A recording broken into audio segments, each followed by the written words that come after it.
A liberal group called Americans United for Change released an ad going after the Republicans for not extending unemployment insurance.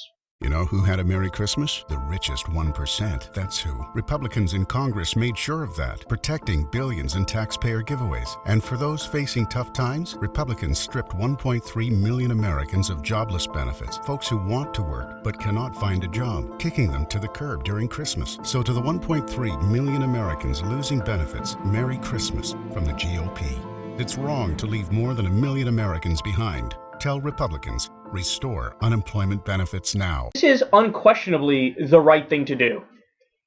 You're supposed to hit them, and then you're supposed to hit them harder. And then when you see that there's blood in the water, you hit them again, and this time with a mallet. You're supposed to drill the point home that the Republicans are not trying to help out the lower and middle class people.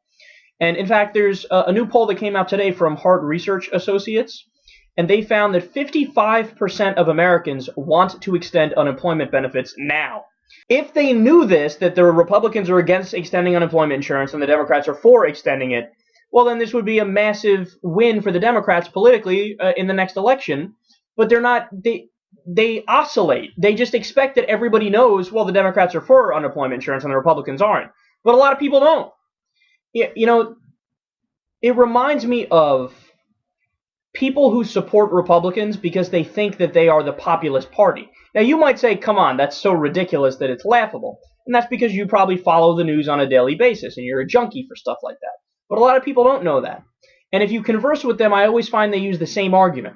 They say, oh, when you start making a big paycheck, or when you start just making a paycheck and you see how many taxes come out, you'll vote for the Republicans too. So in other words, what they're saying is the Republicans are the party of tax cuts.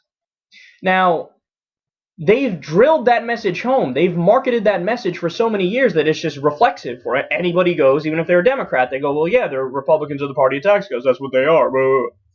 So if somebody's like, works a full-time job, but they're poor, or somebody works a full-time job, but they're middle class, and they want to save more money, what are they going to do? And everybody wants to save more money. They're going to vote Republican because the Republicans said, we want to cut your taxes. But, and here's the big but, the Republicans aren't talking about you. They're not talking about you when they say, I want to cut taxes. They're talking about the rich. They're talking about people who make over $250,000 a year. And this isn't my opinion. This isn't my speculation. This is based on actually looking at the tax proposals of all the Republican candidates going back to Reagan and forward. Every single one of them has proposed raising taxes for the poor and the middle class and cutting them for the rich. So when they say cut taxes, they're not talking about you at all. Look at what happened. There was a CNN Money report about this back when it was 2007, 2008, John McCain versus President Obama. And they found that President Obama wanted to cut taxes for 90% of the American people. And John McCain was only cutting it for the top 10%. And the other 90% were hung out to dry. A lot of them had their taxes raised. That's the party of tax cuts? So you're telling me that the Democrats who wanted to cut it for 90% of people, they don't get to call themselves the party of tax cuts, but the Republicans do when they want to cut it for the richest 10%? But that doesn't make sense. It's just a matter of mathematics. The Democrats want to cut taxes for more people. They're the party of tax cuts. They only want to raise it on the richest people. So it shows you that this is the gap that I'm talking about. This is the knowledge gap that I'm talking about and the marketing gap that I'm talking about, where since the Democrats don't hammer away, hey, we're the ones who want to put more money in your pocket. And the Democrats don't hammer away, hey, we're the ones that want to extend your unemployment insurance because we know that there's more people than job openings, so it's impossible for everybody to be employed overnight, and we don't want you to fucking starve, and we don't want you to, lose your home. The fact that the Democrats don't message this properly, it's open season for Republicans to lie and bullshit and pummel home misinformation that, no, we're the ones who have always been on your side, even though we don't want to extend unemployment insurance and we want to raise your taxes in the middle of a recession. I mean, come on, man. The failure of Democratic strategists is legendary, I have to say. I mean, covering this stuff day in and day out, it really shows you these guys don't know what the fuck they're doing.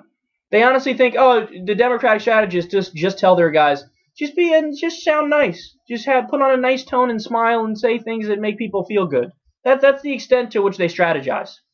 There's no actual chess playing here or any type of mental game where you get the upper hand by using logic and reason. It's just stand there and smile because the Republican will eventually say something crazy. And guess what? Oftentimes the Republicans do say things that are crazy. But This is a party where their ideas are only popular enough to merit maybe 10 or 25% of the vote, but they always get 48%, 50%, or more than that. How? Because even though their ideas are horrible, they run around marketing themselves as something that they're not, like they actually care about people, and the Democrats don't call them out about it.